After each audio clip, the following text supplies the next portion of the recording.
ঠিক আছে, এখানে কেউ কি জানেন গোল্ডেন রুল বলতে কি বোঝায়? কেউ জানেন গোল্ডেন রুল কি? কেউ বলতে পারবেন? কেউ না? ও কি অবস্থা!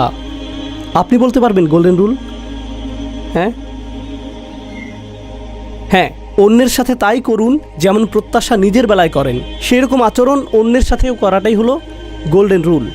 এটা মূলত বাইবেলের একটি অংশের ভিত্তিতে এসেছে, কিন্তু অন্যান্য সংস্কৃতি বা দর্শনেও এর উপস্থিতি আছে। খুবই পরিচিত একটা প্রজ্ঞা এটি, তাই না? সবাই জানে এই প্রজ্ঞার বিষয়টা, প্রজ্ঞাটি কোরআনেও আছে। আমি চাই আপনারা কোরআনের ভেতরে এই গোল্ডেন রুলের কিছু উদাহরণ দেখুন। ওয়াইলুল লিল মুতাফফিফিন আল্লাযীনা ইযা ইক্তালু আলান নাসি ইস্তাওফুন ওয়া ইযা কালুহুম আও ওয়াজানুহুম ইখসিরুন। আল্লাহ বলছেন যে জাহান্নামের একটি স্থান শুধুমাত্র ঠকবাজদের জন্যেই বরাদ্দ, কিন্তু তারা মানুষকে অল্প একটু ঠকায়। কিন্তু যখন তারা নিজেরাই ক্রেতা তখন পুরো শতভাগ বুঝে নেয়, কিন্তু যদি হয় বিক্রেতা তখন যতটুকু দেবার কথা তার চাইতে অল্প একটু কমিয়ে দেয়, ওজনের চাইতে একটুখানি কম করে দেয় তারা। তাহলে দেখা যাচ্ছে তারা মূলত এই যে গোল্ডেন রুল সেটা লঙ্ঘন করছে। মানে তারা নিজেদের বেলায় 100-তে 100 নেবে, কিন্তু দেবার বেলায় 90 দেবে। বুঝতে পারছেন তো? আল্লাহ এই লোকগুলোর কথা উল্লেখ করে বলছেন তারা কি ভেবে দেখে না যে তারা আল্লাহর সামনে দাঁড়াবে? এটা হলো এক। দ্বিতীয়টি হচ্ছে অবতাগি ফিমা আতাক আল্লাহ। আসলে না, বরং অন্যটি হলো এমন অনেক পরিস্থিতি হয়, ধরুন কোনো ধনী ব্যক্তি মারা গেছেন, এখন তার উত্তরাধিকারের বিষয়টি আসছে, তাই না? তো সেই মৃত ব্যক্তি যা যা রেখে গেছেন, যেমন খামার, জমি জমা, গৃহপালিত পশু ইত্যাদি, সেগুলোর ঘোষণা যখন করা হবে তখন দেখবেন কখনো কখনো গরিব মানুষজন, এতিম শিশুরা বা সমাজের অন্য কেউ এসে জড়ো হয়। বড়লোক কেউ মারা গেছে, এখন সে ঘোষণা শুনতে চলে আসে, কারণ তারা আশা করছে যে এখন যেহেতু এই লোক মারা গেছেন হয়তো তার কোনো সম্পদ দান করা হতেও পারে, তাই না? এখন এসব দেখে আপনার বিরক্ত লাগতে পারে, এসব লোক এখানে কি করছে, এসব বাচ্চা কাচ্চা কোত্থেকে এলো?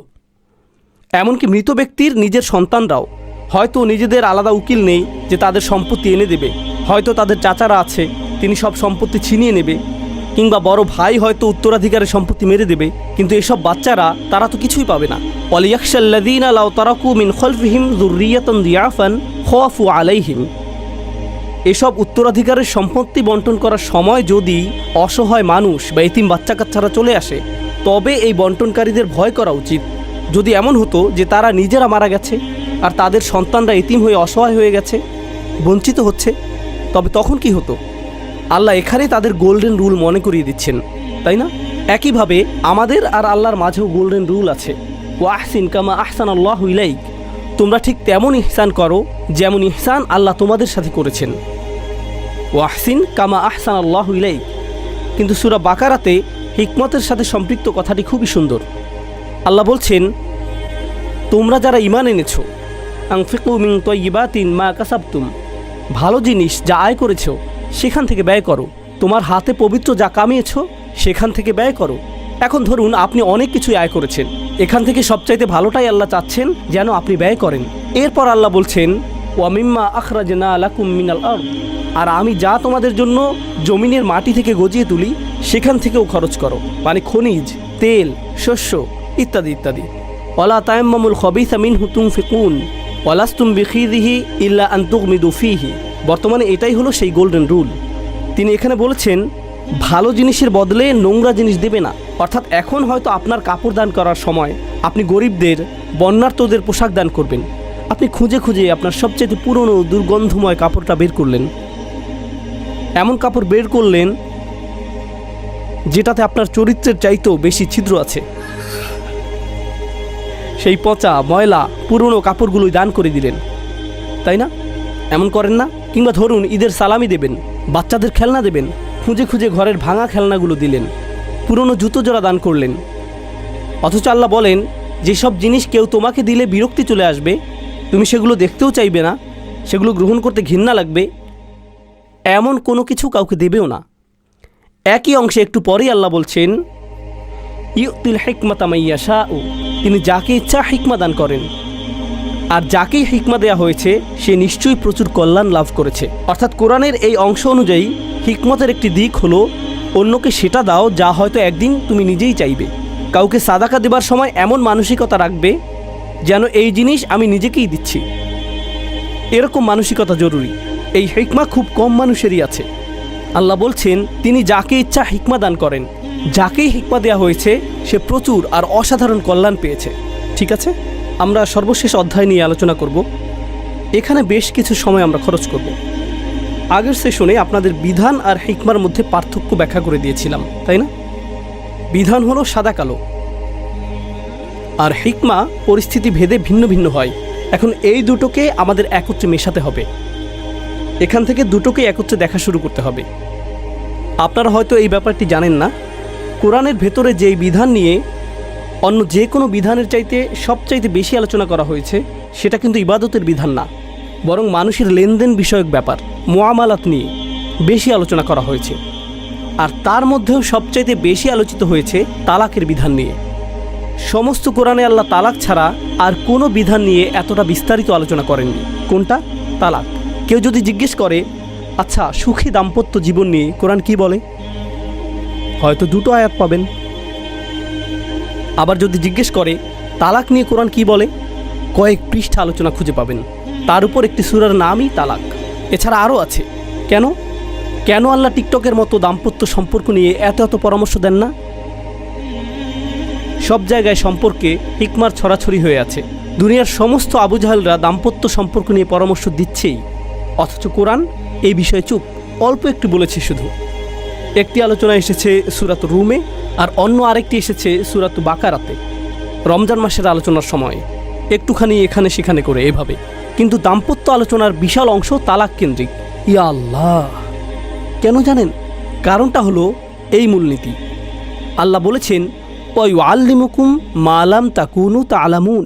আল্লাহ তোমাদের তা শিক্ষা দেন যা তোমরা নিজেরা কখনোই শিখতে পারতে না। এর মানে হলো আল্লাহ জানেন যে মানুষ কিভাবে ভালো সম্পর্ক গড়তে হয় সেটা জানে। বাহির থেকে ভালো দাম্পত্য সম্পর্ক শেখানোর প্রয়োজন নেই মানুষের, সেটা জানে। কিন্তু মানুষ যেটা জানতে পারবে না তা হলো কিভাবে শান্তিপূর্ণ তালাকে যেতে হয়, সেটা আপনারা জানতে পারতেন না। সব কিছু ভালো রাখাটা জানেন কিভাবে, কিন্তু অবস্থা খারাপ হয়ে গেলে কিভাবে সামলাবেন সেটা আপনারা জানতে পারতেন না। সেটা তোমরা নিজেরা বের করতে পারতে না। তাই আমি তোমাদের বিস্তারিতভাবে ব্যাখ্যা করে দিচ্ছি।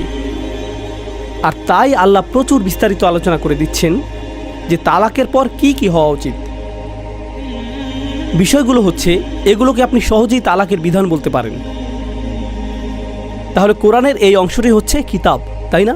এটা হলো কিতাব। আমরা এর কিছুটা দেখব, পুরো বিষয়টা দেখা সম্ভব না, কারণ বিশাল বড় আলোচনা, ভয়ানক বড় বিষয়টা। আমি আপনাদের এই বিষয়ের শুধু ছোট্ট একটা অংশ দেখাবো। আত-তালাকু মাররাতান, এটা একেবারে সম্পূর্ণ বিস্তারিত তাফসীর না, শুধু হালকা আলোচনা। যখন একজন নারী আর পুরুষ বিবাহ বন্ধনে আবদ্ধ আছে, তখন স্বামী চাইলে তার স্ত্রীর প্রতি তালাক উচ্চারণ করে আবার ফিরিয়ে নিতে পারবে, শুধু দুইবার। মানে শুধু দুইটি ঘটনার সময়ে সে তাকে ফিরিয়ে নিতে পারবে। আজকাল তো মানুষ তালাককে হাস্যকর বানিয়ে ফেলেছে, বলছে তালাক তালাক তালাক তালাক তালাক তালাক তালাক তালাক। কি করবি তুই এখন? এরপর 2 ঘন্টা পর আবার, আরে আমি তো মন থেকে বলিনি, এটা হবে না, একটা মুফতি খুঁজে দেখি। এমনটাই না? কারণ হাসি ঠাট্টার ব্যাপার হয়ে গেছে যেন। এভাবে করার ফলে আল্লাহর আয়াতকে কি হাস্যকর ব্যাপার বানানো হলো না? এর চাইতে অদ্ভুত ব্যাপার কি জানেন? আমি জানি না এটা শুধু পাকিস্তানিদের বেলাতেই কিনা, কিন্তু লোকজন আমাকে বলেছে যে 3 বার না বললে তালাক পতিত হয়ই না। কে বলেছে এমন কথা? কোন বইতে পেয়েছেন? কমিক বই থেকে ইসলাম শিখেছেন নাকি আপনি? এসব পাগলামি নাকি? আল্লাহ বলেছেন প্রত্যাহারযোগ্য, প্রত্যাবর্তনযোগ্য ঘটতে পারে শুধু 2 বার। আপনি সম্পর্ক ভেঙে দিতে পারেন, এরপর প্রত্যাহার করতে পারেন শুধুমাত্র 2 বার। এরপর কি বলছে মনোযোগ দিয়ে শুনুন। ফা ইমসাকু মারুফিন, এমনটা যদি হয়, অর্থাৎ সেই 2 বারের কোনো একবার এমন হলো যে তোমাকে তালাক এমন বলেছে, এরপর সেটা নিয়ে চিন্তা ভাবনা করে যদি ঠিক করে যে তারা আবার মিলেমিশে যাবে, তখন সেক্ষেত্রে আল্লাহ বলেছেন তাকে ফিরিয়ে নাও, বিবাহ ধরে রাখো, কিন্তু সুন্দরভাবে টিকিয়ে রাখো, ভদ্র সভ্যভাবে সেটা রাখো, সুন্দরভাবে সম্পর্ক রাখো। এখন এই যে স্ত্রীকে উত্তমভাবে ধরে রাখো, এই কথাটার ব্যাপারে বলুন তো, এটা শুনে কি বিধান মনে হচ্ছে নাকি হিকমা? বিধানের ঠিক পরেই আল্লাহ কোন দিকে চলে এলেন? প্রজ্ঞা, কারণ আমি তো মাপতে পারবো না যে তাকে কি ভালো উদ্দেশ্যে সুন্দরভাবে ফিরিয়ে নিচ্ছি নাকি না। এটা কোনো বিচারকও মেপে দেখতে পারবেন না, সরাসরি কেউই পারবেন না। আও তাসরিহু বিইহসানিন, অথবা সুন্দরভাবে ছেড়ে দাও। আল্লাহ বলছেন কিভাবে ছাড়ো? সুন্দরভাবে। কোরআন এটা বলেছে, কোরআনে এভাবে বলছে। আপনারা তো জানেন যে বিবাহ বিচ্ছেদ হবার সময়ে পরিস্থিতি খুবই বাজে হয়ে যায়। এখন আল্লাহ আমাদের বলছেন, শোনো, তোমরা জানো না এরকম পরিস্থিতি কিভাবে সামাল দিতে হয়। আমি তোমাদের বলছি, যেভাবেই পারো তাকে সুন্দরভাবে বিদায় দাও। কিভাবে করো? সুন্দরভাবে। অনেক সময় এরকম অবস্থাও হয় যে একজন আল্লাহকে ভয় করে বলে যে আমি সুন্দরভাবে সব কিছু শেষ করতে চাচ্ছি, কিন্তু অন্যজন বলছে, হে, দেখাচ্ছি তোকে সুন্দর, তাই না? আও তাসরিহু বিইহসানিন। এরপর আল্লাহ বলছেন, ওয়ালা ইয়াহিল্লু লাকুম আন তাখুযু মিম্মা আতাইতুমুহুন্না শাইআন। এখন আল্লাহ পুরুষদের উদ্দেশ্যে কথা বলছেন। তিনি বলছেন, তোমাদের জন্য তাদের কাছে দেয়া কোনো কিছু ফিরিয়ে নেওয়া হালাল নয়। অর্থাৎ ধরুন আপনি তাকে গাড়ি দিয়েছেন, কোনো আংটি দিয়েছেন, বা কোনো নেকলেস উপহার দিয়েছেন, বা PS5 দিয়েছেন তাকে। আসলে এই PS5 নিজের জন্যই কিনেছেন, কিন্তু তাকে বলেছেন যে আরে এটা তো তোমারই ঈদ উপহার, মানে অফিসিয়ালি এটা তার ঈদের উপহার, কিন্তু কি আপনি শুধু খেলে খেলে রাখছেন যেন খারাপ না হয়ে যায়, সচল রাখছেন। তো আপনি যদি তাকে কিছু দিয়ে থাকেন, আল্লাহ বলছেন যে তালাকের পর সেই জিনিস ফিরিয়ে নেওয়া আপনার জন্য হালাল হবে না, ঠিক আছে? এরপর ওয়ালা আইয়া খাফা আল্লাহ ইউকিমা হুদুদাল্লাহ, কিন্তু যদি তারা উভয় আশঙ্কা করে যে তারা আল্লাহর নির্ধারিত সীমারেখা রক্ষা করে চলতে পারবে না, তাহলে অন্য ব্যবস্থা। ফাইন খিফতুম আল্লাহ ইউকিমা হুদুদাল্লাহ, আর তোমরা যদি ভয় পাও যে আল্লাহর আইন মেনে চলতে পারবে না, ফালা জুনাহা আলাইহিমা ফি মাফতাদাত বিহি, তবে স্ত্রী যদি নিজ থেকে কোনো কিছু ফিরিয়ে দেয় তবে তাতে উভয়ের কোনো দোষ নেই। মূলত যা বলা হচ্ছে তা হলো, এখানে কিন্তু খুবই সংক্ষেপে আলোচনা করছি, যে ধরুন স্ত্রী আসলেই বিচ্ছেদ করতে চাচ্ছে, কিন্তু ওদিকে স্বামী তাকে ছাড়তে চায় না। এখন স্ত্রী বলছে, আচ্ছা যাও, PS5টা তুমি নিয়ে নাও, আমাকে যেতে দাও, ঠিক আছে, আমি আর থাকতে চাই না, PS5টা রাখো। আল্লাহ বলছেন তার নিজের জিনিস যা কিছু তা থেকে কিছু ফিরিয়ে দিলে সমস্যা নেই। স্ত্রী হয়তো ভাবছে এটা দিয়ে দিলে হয়তো ছেড়ে যেতে আমার জন্য সহজ হবে, ঠিক আছে? তাহলে এখানে যেন সেই স্ত্রী এক প্রকার মুক্তিপণ দিচ্ছে, একটুখানি হলেও। স্বামী কিন্তু তাকে এসবে জোর করেনি। আল্লাহ বলছেন যে এটা করলে যদি তুমি তার থেকে চলে যেতে পারো তবে সেটা ফিরিয়ে দিলে কোনো সমস্যা নেই, সেটা তোমার জন্য হালাল হবে। কারণ আল্লাহ তো আগেই বলেছেন যে কিছু ফিরিয়ে নেওয়া স্বামীর জন্য হালাল নয়, কিন্তু এখন বলছেন যে ফিরিয়ে নেওয়া তো হারাম, কিন্তু স্বেচ্ছায় স্ত্রী কিছু ফিরিয়ে দিলে যদি বিচ্ছেদ সুন্দর হয় তবে তাই করো। ফি মাফতাদাত বিহি তিলকা হুদুদুল্লাহ ফালা তা'তাদুহা, এগুলো আল্লাহর দেয়া সীমারেখা, অতএব সেটা অতিক্রম করো না। ওমাইয়া তা'আদ্দা হুদুদাল্লাহ, যে কেউ আল্লাহর দেয়া সীমা অতিক্রম করবে, ফাউলাইকা হুমুজ যালিমুন, তাহলে তারাই জুলুমকারীদের অন্তর্ভুক্ত হয়ে যাবে। ফাইন তাল্লাকাহা, সে যদি তৃতীয়বারের মতো তালাক দেয়, অর্থাৎ দুবার তালাকের কথা ইতিমধ্যে চলে এসেছে, এখন তৃতীয়বার, ফালা তাহিল্লু লাহু মিন বাদ, তাহলে সেই নারী তার জন্য আর হালাল থাকবে না, তারা চাইলেও আবার একত্র হতে পারবে না, সম্ভব না। মিন বাদ, এরপর হতে, হাত্তা তানকিহা যাওজান গায়রাহ, যতক্ষণ না পর্যন্ত সেই নারী অন্য কারো সাথে বিবাহ বন্ধনে আবদ্ধ হয়, তো সে তার সাথে আর থাকতে পারবে না। জুবাইরের চান্স শেষ। এখানে জুবাইর থাকলে দুঃখিত, শুধু উদাহরণ হিসেবে বললাম। তো সেই মহিলা করিমকে বিয়ে করে দেখলো সে অন্যরকম, সে এক্সবক্স পছন্দ করে, PS ভালো লাগে না, এরকম কিছু হলো, সম্পর্ক টিকলো না, তার সাথেও মেয়েটার তালাক হয়ে গেল, ঠিক আছে? তো তালাকের পর সেই মেয়ে হয়তো জুবাইরকে কিছুদিন পর মেসেজ করলো, কি খবর, কি করছো? জুবাইর অবাক হয়ে জিজ্ঞেস করলো, আমার সাথে কি কথা, তুমি না বিবাহিত? আমি আর বিবাহিত না, হি হি হি হি। তখন জুবাইর যদি বলে, আচ্ছা চলো আবার চেষ্টা করি, তখন সেটা ঠিক আছে, তখন তারা একে অপরের কাছে ফিরে গেলে সেটা ঠিক আছে। মানে 3 তালাকের পর মেয়েটার যদি অন্য কোথাও বিয়ে হয়, সেটা না টিকলে তখন সে ফিরে যেতে পারবে প্রথম স্বামীর কাছে, নইলে যাবে না। আচ্ছা বলুন তো এর পেছনে হিকমা কি? ধরুন কোনো স্বামী স্ত্রীকে বলল, তোমাকে আমি চাই না আর, তোমাকে তালাক। একটু পর, না না আমি আসলে মন থেকে বলিনি, তালাক না। মেয়েটা ফিরে আসলো 2 মাস পর আবার, আরে তোমাকে ভালো লাগে না একদম, তাকে আবার বের করে দিল, আবারও ফিরিয়ে নিল। এরপর তৃতীয়বার যদি এমন হয় তখন এই মহিলার সাথে আর খেলা চলবে না, তৃতীয়বারই হলো শেষবার। এখন এই লোককে এই কষ্টে জীবন পার করতে হবে যে সেই মেয়েটা অন্য কারোর সাথে ছিল, কারণ সে তার যথাযথ মূল্যায়ন করেনি। তো আপনি যদি আসলেই তাকে ফিরে পেতে চান, তাকে নিজের মতো জীবন পরিচালনা করতে দিতে হবে। তার অন্য কোথাও বিয়ে হয়ে গেলে, সেটা কাজ না করলে, তারপর সে আপনাকে যদি চায় তখন হয়তো আপনি তাকে ফিরে পেতে পারেন। তো এখানে আল্লাহ এটাই শেখাচ্ছেন যে তালাকের বিষয়টিকে এত হালকাভাবে নেবেন না, ঠিক আছে? কারণ বিয়ে একটা পবিত্র সম্পর্ক। যাই হোক, তো ফালা জুনাহা আলাইহিমা আইয়াতারাজা, এতে কোনো ক্ষতি নেই যদি তারা পুনরায় মিলিত হতে চায়। ইনজান্না আইয়ুকিমা হুদুদাল্লাহ, যদি তাদের আস্থা থাকে যে তারা আল্লাহর সীমা বিধান মেনে চলতে পারবে। অতিলকা হুদুদুল্লাহ, এগুলো হলো আল্লাহর দেয়া সীমা। ইউবাইয়িনুহা লিকওমি ইয়ালামুন, যারা আসলেই জানতে চায় তাদের জন্য তিনি স্পষ্ট করে দেন। ওয়া ইযা তাল্লাকতুমুন নিসাআ, আর যখন তোমরা স্ত্রীকে তালাক দেবে, যখন তোমরা নারীদেরকে তালাক দেবে, অর্থাৎ প্রথম তালাকের কথা বলছে, যেটার পর ফিরিয়ে নেওয়া যায়। ফাবালাগনা আজালাহুন্না, আর তাদের ইদ্যুৎকালও শেষ হয়ে আসছে, কারণ তালাকের পর 3 মাসিকের সময় থাকে। 3 মাসিকের আগে তাকে আপনি চাইলে ফিরিয়ে নিতে পারবেন। তো সে তৃতীয় পিরিয়ডের কাছে চলে এসেছে। সেই ছেলেটাও জানে যে সময় ঘনিয়ে আসছে, আর 2-1 দিন মাত্র, অথবা মাত্র 24 ঘন্টা। ফামসিকুহুন্না বিমারুফিন, মানে তাদের ইদ্যুৎকাল পূরণ হবে এমন সময় চলে আসলে হয় তুমি তাকে ফিরিয়ে নেবে, কিন্তু সম্মানের সাথে ফিরিয়ে নিতে হবে, বিমারুফিন। আও সাররিহুহুন্না বিমারুফিন, অথবা সম্মানের সাথে তাকে ছেড়ে দেবে। এরপর আল্লাহ বলছেন ওয়ালা তুমসিকুহুন্না দিরারান লিতা'তাদু, আর তার ক্ষতি করার উদ্দেশ্যে তাকে ফিরিয়ে নিও না। এমন নিয়তে তাকে ফিরিয়ে নিতে পারবেন না যে তাকে কষ্ট দেবেন, সীমা অতিক্রম করবেন। মানে যা বোঝাতে যাচ্ছি তা হলো, ধরুন আপনি তাকে খুবই ঘৃণা করেন, এখন সে স্বাধীন হয়ে যাবে এটা সহ্য করতে পারছেন না, তাকে ভালোবাসেন না, শুধু তার উপর প্রভাব খাটাতে পারবেন না এটা পছন্দ হচ্ছে না, তাই তাকে তালাকের অবস্থায় রেখে দিচ্ছেন। তাকে ভালোবাসেন না, সেও জানে না আপনি তাকে ফিরিয়ে নেবেন কিনা। সে আশা করছে সব ঠিক হয়ে যাবে, কিন্তু জানে না আপনার উদ্দেশ্য কত খারাপ। আপনি তো শুধু চান যে সে কষ্ট পাক। তাহলে আপনি কি পুরো 3 মাস অপেক্ষা করবেন? এরপর একদম শেষে এসে বলবেন না না না, তোমাকে ফিরিয়ে নিতে চাই। এরপর তাকে ফিরিয়ে নেওয়ার পর তার জীবন জাহান্নাম বানিয়ে ফেলবেন। তার সাথে অত্যাচারের এই খেলা শেষ করে কি আবার তাকে বলবেন যাও তোমাকে আবার তালাক দিলাম? এরপর সে নিজেকে স্বাধীন ভাবা শুরু করবে। সে যখন প্রায় স্বাধীন হয়েই যাবে, অর্থাৎ কত মাস অপেক্ষা করতে হয়? 3 মাস। তাহলে 2.9 মাস শেষে এসে আপনি আবার বললেন না না, তোমাকে ছাড়া আমি থাকবো না। তাকে আবার ফিরিয়ে নেবেন। এমন কেন করছে এই লোক? তাকে অত্যাচার করতে, কষ্ট দিতে এসব করছে। এই আয়াতের আরেকটা অর্থ হতে পারে, এই স্বামী তার স্ত্রীকে ফিরিয়ে নিতে চায় কিন্তু তার সাথে ভালোভাবে থাকতে চায় না। হয়তো সে তার সাথে হিংস্র আচরণ করত, মারধর করত, খরচাপাতি দিত না। দিরার তখনও আছে। যদিও এই লোক তাকে ফিরিয়ে নিচ্ছে, কিন্তু সে কোনো সমস্যার সমাধানই করছে না। যদি আগের মতোই খারাপভাবে চলতে থাকো, সীমা অতিক্রম করতে থাকো, তবে তাকে ফিরিয়ে নেবে না। এটাই আল্লাহ বলছেন এই আয়াতে।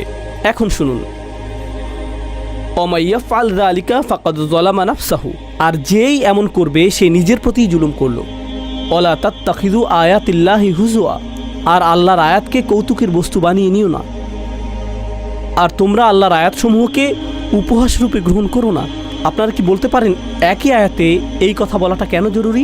এটা জরুরি কারণ আল্লাহ বলছেন এই বিধান যেগুলো আল্লাহ দিয়েছেন এগুলো হচ্ছে আইন, কিতাব। এরপর যখন আল্লাহ বললেন বদ উদ্দেশ্যে তাদের ফিরিয়ে নেবে না, এটা কিতাব নয়, এটা কি? এটা হলো হিকমা। বিধান অনুসারে সে চাইলে স্ত্রীকে সময়ের ভেতর ফিরিয়ে নিতে পারবে, তাই না?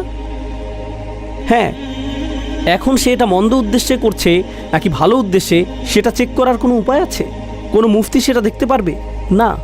সে নিজেই জানে তার উদ্দেশ্য কি, আর কেউ জানে না। তাহলে দেখা যাচ্ছে আপনি চাইলে আল্লাহর কিতাব ব্যবহার করে আল্লাহর বিধানের ভিতরে থেকেও মন্দ কাজ করতে পারেন, কারণ আপনি হিকমা নষ্ট করেছেন।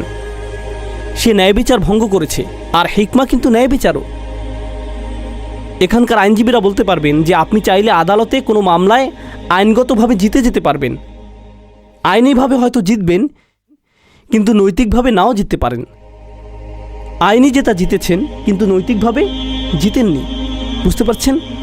তো সে তাকে ফিরিয়ে নিচ্ছে বিধানগতভাবে, হালাল, নৈতিকভাবে ঠিক না বেঠিক। তো এখন আমরা বুঝতে পারছি যে কিতাব মানে বিধান, আর হিকমা হলো নৈতিকতা। বিধান আর কি? নৈতিকতা। আর কুরআন এই দুটোকে একত্রিত করে ফেলেছে। আপনি দুটোকে আলাদা করতে পারবেন না। এখন আমাদের উম্মতের কি হয়েছে? আমরা এই বিধান নিয়ে এতটাই আচ্ছন্ন হয়ে আছি যে বিপরীত আরেক দল বলে বসছে আর বিধান গোল্লায় যাক, শরীয়ত যায় আসে না আমার কাছে। আমি শুধু কি দেখি? নৈতিকতা। আমি শুধু ভালো মানুষ হয়ে থাকতে চাই, আমি একজন নৈতিক মানুষ। আমরা কিতাব আর হিকমা আলাদা করে ফেলেছি, অথচ কিতাব আর হিকমা থাকবে একত্রে। কিতাব হলো কোরআন আর হিকমাও হচ্ছে কোরআন। হিকমা শব্দের প্রাচীন অর্থে সেটাও কোরআন। এখন আল্লাহ বলছেন, ওয়ালা তাত্তাখিযু আয়াতিল্লাহি হুজুয়া ওয়াযকুরু নি'মাতাল্লাহি আলাইকুম, তোমাদের উপর আল্লাহর নিয়ামত স্মরণ করো। ওয়ামা আনজালা আলাইকুম মিনাল কিতাব ওয়াল হিকমাতি ইয়াইযুকুম বিহি, আর তা যা তিনি তোমাদের উপর নাজিল করেছেন বিধান ও হিকমা হতে, তোমাদের উপদেশ দেওয়ার জন্য। এসব আয়াতে আমি তোমাদের বিধান দিচ্ছি, আবার একই সাথে এখানে তোমাদের কি দিচ্ছি? আল্লাহ কি বলছেন? হিকমা। দুটোই একত্রে।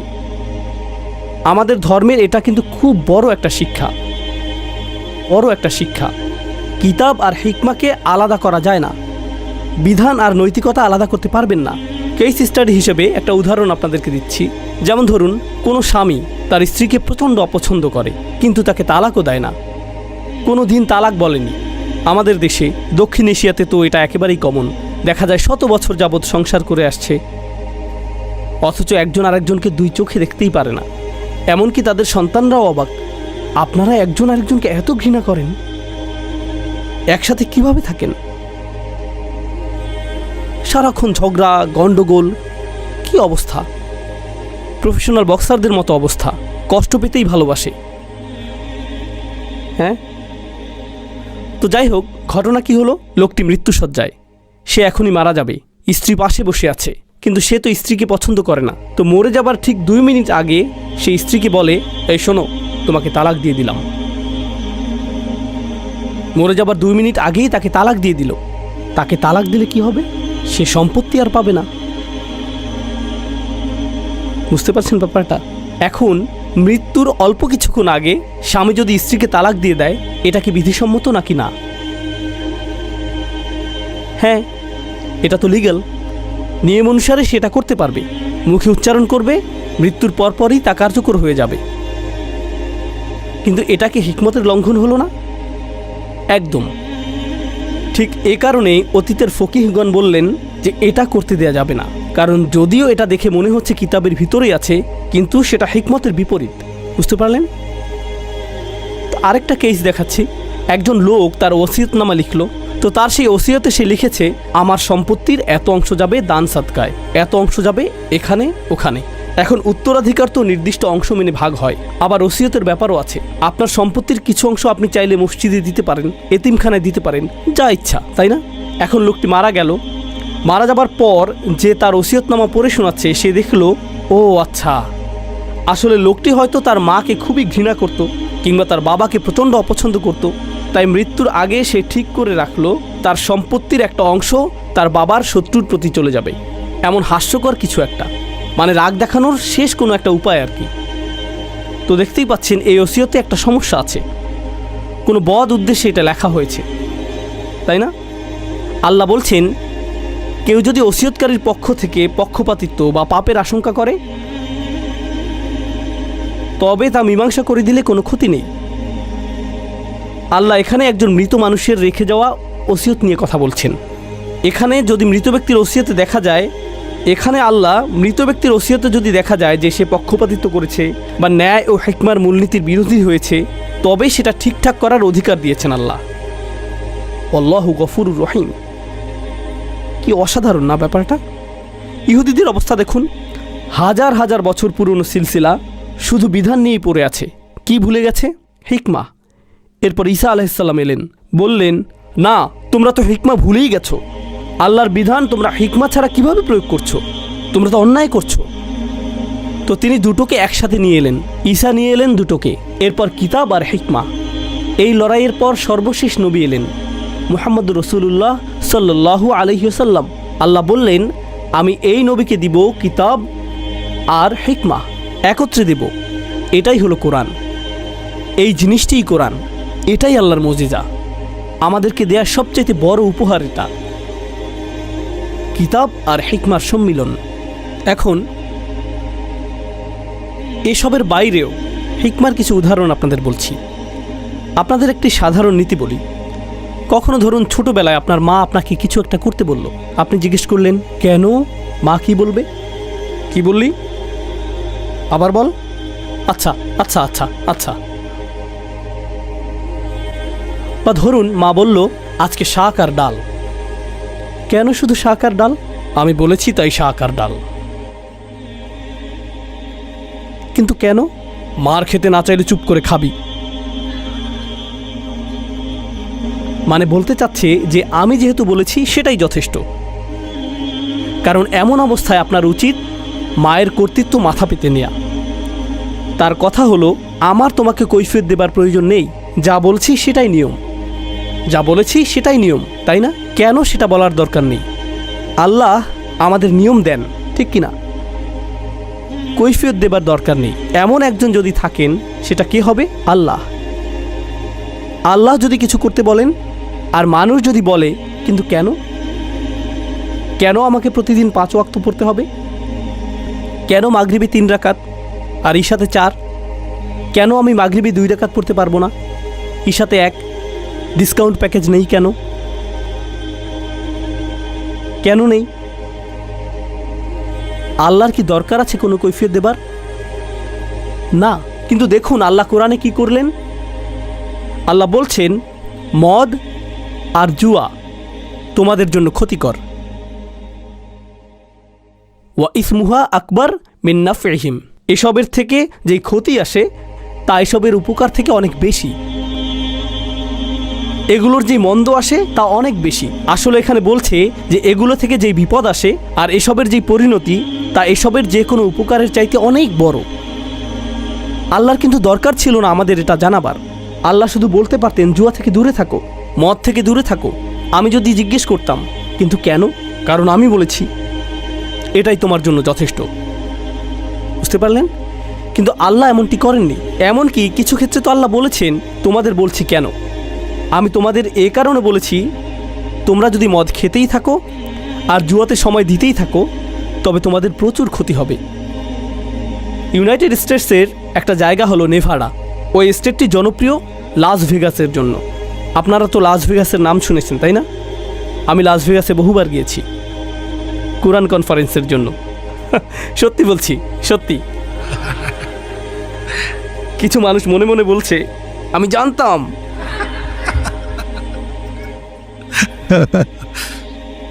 এই যে নেভাডা নামক স্টেটটিতে অনেক আগে গিয়েছিলাম। আমি জানি না এখন কিভাবে হয়, এর মধ্যে আর যাইনি। কিন্তু ওরা ক্যাসিনো থেকে এতই টাকা কামায় যে এর কারণে পুরো স্টেটে প্রচুর নাগরিক সুবিধা দিতে পারে।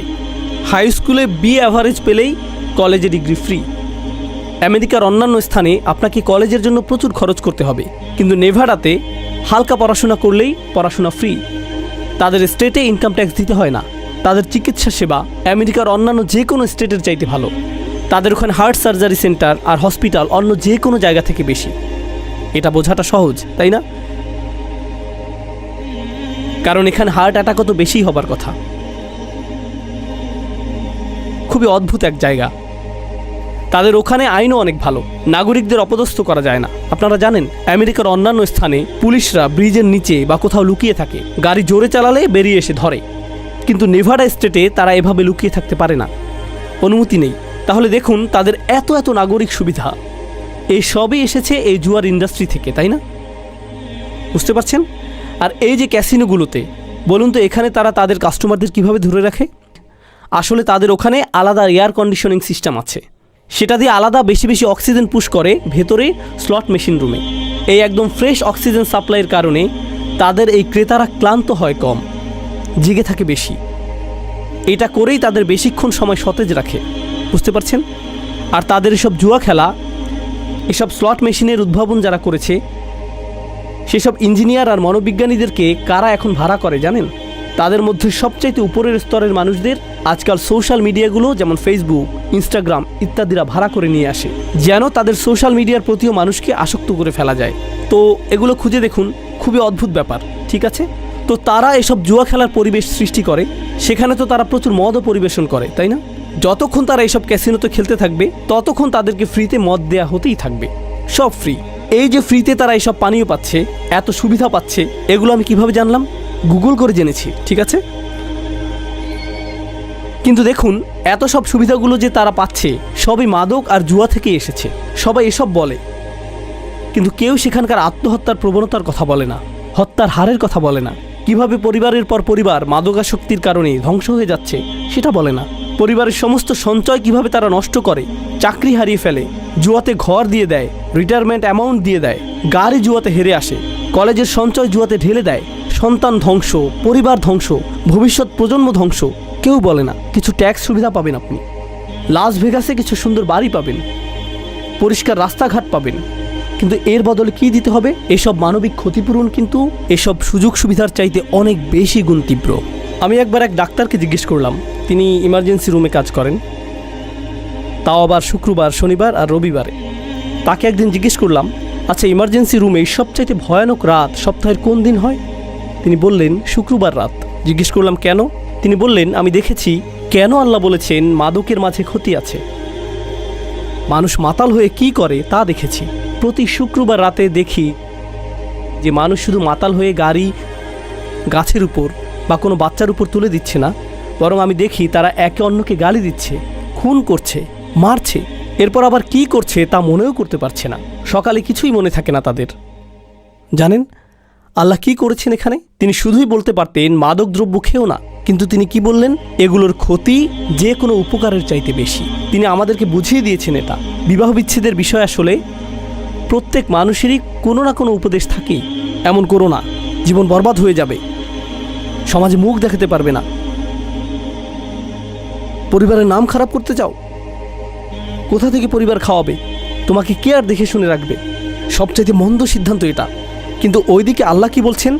আল্লাহ আমাদের উপদেশ দিচ্ছেন, বরং অন্য যে কোনো কিছুর চাইতে তিনি তো তালাক নিয়েই সবচাইতে বেশি বলেছেন। আল্লাহ বলেন, ও ইয়া তাফাররাকা, যদি তারা বিচ্ছেদ করে ফেলে, অর্থাৎ দুজন যদি আলাদা হয়ে যায়, ইউগনিল্লাহু কুল্লাম মিন সাআতি, অর্থাৎ দুজন যদি আলাদা হয়ে যায়, ইউগনিল্লাহু কুল্লাম মিন সাআতি, আল্লাহ তাদের দেখভাল করবেন। আল্লাহ আশা দিচ্ছেন তাদের। অন্যান্য সবাই সমালোচনা করছে, দোষ দিচ্ছে তাদেরকে, আঙুল তাক করছে তাদের দিকে, আর আল্লাহ কি বলছেন? আমি তোমাকে দেখে রাখবো। আমি জানি বিষয়টা কষ্টের, আমি জানি তুমি তালাক পাবার জন্য বিয়ে করনি, আমি জানি তুমি ভাবনি যে অবস্থা এরকম হবে, আমি জানি এরকম চাওনি তুমি, কিন্তু জীবনটা কষ্টের, সব সময় যা চাও তা হয় না, এটা নিয়ে এত দুঃখ করো না। আল্লাহ নতুন দুয়ার খুলে দেবেন। আপনারা সেই পরিচিত আয়াতটা তো অনেকেই জানেন, যার মধ্যে আল্লাহর তাকওয়া থাকবে, আল্লাহ তার জন্য উত্তরণের পথ বের করে দিবেন, অভাবনীয় স্থান হতে রিজিক দিবেন। অমাইয়াত্তাকিল্লাহ ইয়াজআল লাহু মাখরাজা ওয়া ইয়ারযুকুহু মিন হাইসু লা ইয়াহতাসিব। এটা কিন্তু তালাকের সূরার ভিতরেই আছে। এই প্রজ্ঞা আল্লাহ তালাকপ্রাপ্ত মানুষদের শেখাতে বলছেন, কারণ তারা ভাবছে তাদের জীবনের সমস্ত দরজাই যেন বন্ধ হয়ে গেল, জীবনটাই বোধহয় শেষ। কোথায় যাব? সে আমার সব কিছু, তাকে ছাড়া আমি কিভাবে থাকবো? এখন কি হবে? আল্লাহ বলছেন, তোমাদের জন্য কিছু হিকমা দিচ্ছি, তোমাদের কিছু হিকমা প্রয়োজন।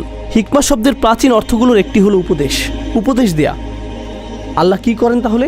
আল্লাহ কখনো কখনো আমাদের কোনো একটা বিধান দেন, আবার সেই বিধানের সাথে সাথে আমাদেরকে দেন প্রজ্ঞা, আবার সেই বিধানের সাথে সাথে আমাদেরকে কি দেন?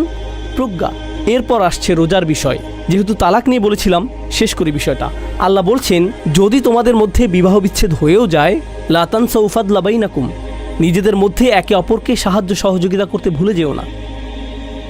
আল্লাহ বলতে পারতেন রমজানে রোজা রেখে দাও, অথবা তোমাদের রোজা রাখতে বলছি, ব্যাস রাখো। না, এমন না। কিন্তু তিনি বলছেন লাআল্লাকুম তাত্তাকুন।